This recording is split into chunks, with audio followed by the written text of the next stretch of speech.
You guys, Ian coming to you live from the front seat of my car in the parking lot of my school with a major trade announcement involving the Vegas Golden Knights. Vegas Golden Knights acquire goaltender Jonathan Quick from the Columbus Blue Jackets one day after he was traded from the LA Kings to Columbus in exchange for goaltender Michael Hutchinson and a 7th round pick. Now, this is a very unexpected trade. I definitely wasn't expecting it. Obviously, I'm not dressed up in jerseys. I haven't done any fancy lighting or a fun intro. And that's because it's only Thursday and the deadline's tomorrow. I had all these ideas for how the deadline was supposed to look. And now it's all the trades are done. So I guess we just get to break this one down right here, right now, unscripted, totally off the cuff. It's just... we're going to see how this goes. I'm going to try and do this all in one take, so if I look a little bit flustered or if I don't speak as clearly as I usually do, it's because I'm awfully excited. Now, this story kind of goes, at least for me personally, goes back almost a decade to the LA Kings dynasty, back when I was still a goalie of my own right. I've always been a huge fan of Jonathan Quick. He was instrumental on those 2 cup-winning teams for the LA Kings. And so when I read that he got traded just 24 hours ago from the 2nd-place team in the Pacific Division to the worst team in the NHL, I felt really bad for him. And, you know, I remember I was talking to my brother when he texted me that the trade went through. I was like, oh, why the heck would they make that trade? And, you know, he was like, oh, we're in on Quick. I'm like, why would we trade in division? And then I realized, wait a second, he's in Columbus now. And then the trade started to make sense. And so then the concern was the price. And, you know, the price in of itself, what the Golden Knights paid to acquire a goalie who is likely a Hall of Famer with his 2 Stanley Cups and a Conn Smythe to boot, it's really interesting that the Blue Jackets didn't ask for that much. Like, a 7th round pick is essentially the cherry on top of any deal. It's something that nobody thinks about. And unless you somehow manage to come across a Mark Stone in the 7th round of the NHL draft nowadays, a 7th round pick is just filler. And Michael Hutchinson, no offense to Michael Hutchinson, he seems like a good goalie, but he wasn't going to be in the top roster for the Golden Knights. He was only up because of the injury to Laurent Brossoit and Logan Thompson and Robin Lehner, and he was never really going to play. So essentially, the Golden Knights acquire a Hall of Fame goalie who has the potential to single-handedly steal games for you. He's got the experience. He's got everything. He's got the name recognition, the brand recognition. He's Jonathan Quick, for crying out loud. And the Golden Knights acquire him for free, essentially. That's mind-boggling to me as a fan, as a Golden Knights fan, as a fan of hockey as a whole. There have been some pretty wonky trades this deadline, whether it be the Patrick Kane deal, whether it be the Jacob Chychrun deal, whether it be the Tanner Jeannot deal. You know, pick one. There's been a deadline of some crazy deals with a lot of capital getting moved around, whether it be 3 picks for Kane, 3 picks for Chychrun, an entire army for Timo Meier. Jonathan Quick is one of those players that could have fetched a really hefty price tag, and yet I'm just dumbfounded that he didn't. And, you know, to the outside viewer, one would be like, why did the Golden Knights make this move right now? What's the point? They've got their goalie of the future. They've got Logan Thompson. They've got Adin Hill. Their tandem is set. And in any other situation, I'd be right with you saying, why make this deal? There's no point in making this deal. But then you remember that we are being bit by the injury bug so incredibly hard at the goaltending position. You know, Logan Thompson's been out since the beginning of February, since right after the All-Star break. And yes, the Golden Knights are 7-1-2 in this time frame, and he's been out for, 9 of those 10 games. But he's out for the long term, and we've just found out in the last few days that he's still not really close to coming back. And so it was obviously going to be the competition between our 2 backups in Adin Hill and Laurent Brossoit. But now that Brossoit is on the injury reserve, I don't really like the idea of one misplay, one skate to a sensitive area, and Michael Hutchinson is your stretch run goalie. Jonathan Quick can win you games, and if he doesn't win you games, and obviously there's the on the ice. He's an incredible goalie. He's got a lot of talent. The LA Kings didn't play incredible defense. The Golden Knights probably have a better defense core, so he'll probably thrive a little bit better underneath the defense system that Bruce Cassidy and the Golden Knights have created. So on the ice, he's a major plus. But the one thing you have to consider, and the one thing that I'm really looking at, is what he means for this team off the ice. That's another Stanley Cup champion in the locker room. That would be, that's another 2 Stanley Cups to add to a roster that's chock full of Stanley Cups, whether it be Phil Kessel's 2, Alex Petrangelo's 1, Alec Martinez is 2, Chandler Stevenson's 1, and now you throw in 2 more Stanley Cups in the form of Jonathan Quick, who single-handedly won the second of those 2 Stanley Cups against the New York Rangers. It's such an interesting deal that I honestly am shocked that the price is what it was. I'm surprised the circumstance is what it is. And but what doesn't surprise me is the fact that the Golden Knights went out and made this move.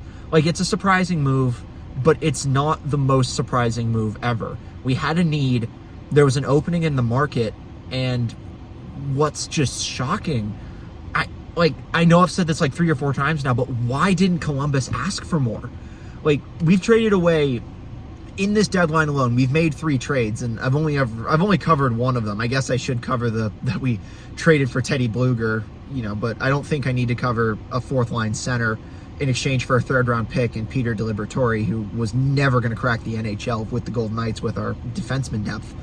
But that's 2 trades in 2 days, and for the Golden Knights, 3 trades in the last 6 days, and all 3 trades have filled a need. None more critically than this one for Jonathan Quick. Now, there is risk involved with the Jonathan Quick trade. Primarily, he hasn't been putting up incredible numbers this year with the LA Kings, with an 8-something save percentage and a really uncomfortably high goals against rating. But still, it's Jonathan Quick, for crying out loud. He's a legend. He's an NHL legend, a certifiable Hall of Famer, and now he gets to be a Golden Knight, which is just awesome. He was the yin to Marc-Andre Fleury's yang back in 2010 through 2014. I still remember seeing him on the cover of a equipment book that I was shopping out of at my old goalie camps back up in Minnesota back when I was like 12. And so to have a goalie who was at one point my favorite hockey player ever, who I saw play in LA on New Year's Eve one time when I was 9, it feels like. To have him as a Golden Knight, to have him on this team in this stretch of the season, going into the playoffs, knowing that if Logan Thompson doesn't come back for the rest of the regular season or into the playoffs, if his injury is as bad as everybody fears it is, to go into a 7-game series with Jonathan Quick, who is a goalie who can steal you a game, who can steal you a series, like, Golden Knights fans know exactly what this is like. All we have to do is look back to our first ever playoff series against the LA Kings and see how crazy he can be. The Golden Knights scored a total of 6 goals in that 4-game sweep of the Kings in 2018. And the only reason the Golden Knights won that series and swept it is because even though Jonathan Quick was one of the best goalies in a single round in a series in playoff history, he was met up by an even better Marc-Andre Fleury. And so what happens when you throw him, his experience, and the fact that he's probably mildly or majorly peeved at the fact that he's been traded for essentially nothing twice in a week now? I don't know. And the another thing to consider is what's going to happen when the Golden Knights play the LA Kings again. I don't know if we play them again for the rest of the regular season. I haven't looked because this has all come down the pipeline all at once, and I'm very ill prepared. But the LA Kings probably made the trade with the Blue Jackets. Obviously, they wanted to acquire Gavrikov, and they got Korpisalo as a deal sweetener. But I'm pretty sure they didn't want their franchise-prized goalie, 2-time Stanley Cup champion, to wind up back in the Pacific Division. So I guess LA Kings front office thought it would be a good idea to send them to the worst team in the NHL, just for the Blue Jackets to send Quick back to the one team that's sitting in the way of what the Kings want, which is a Pacific Division title. This is such crazy whiplash. I don't even know where to begin. Like, it's exciting. It's going to be interesting to see him play. I hope he's able to get in town in time for the next game. And, me being a goalie, I wonder what gear he's going to rock. I wonder if he's going to get a new helmet. But the important thing is, Jonathan Quick is a Golden Knight, and he's going to be a massive positive for this team for the last 20 games of the regular season. For the next 19 or 20 games, we're going to get at least 10 games of Jonathan Quick. And if he's able to win 7 of those 10, we're in the playoffs. If he's able to win 9 of his starts, we probably lock up first place. He's a motivated goalie. He's incredibly smart. He's going to be an incredible role model for our young netminder and Logan Thompson when he comes back, if he comes back this season. But that's leadership, that's experience, that's drive, dedication. It's everything that the Golden Knights look to get in their trade deadline acquisitions.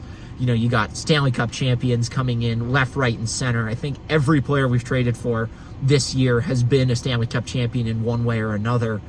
And so I think this is it for the Golden Knights in terms of the deadline. I don't think we've got any more cap space to use. But it's so exciting. And I cannot wait to see him lace him up and jump out on the ice for his first Golden Knights practice. I really hope that the organization pulls a Jack Eichel, Mark Stone, Max Pacioretty, Paul Stastny kind of thing and gives him one heck of a welcome at the airport. He, at one point, stood on the other side of T-Mobile Arena and was a massive thorn in the Golden Knights' side for years and years now. But now he's going to be if he puts up the numbers he's capable of putting up, he could become a legend. He could become an absolute franchise hero, especially if he plays in the playoffs.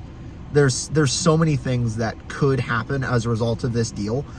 And the first of those, the most important of those being stability at the goaltending position.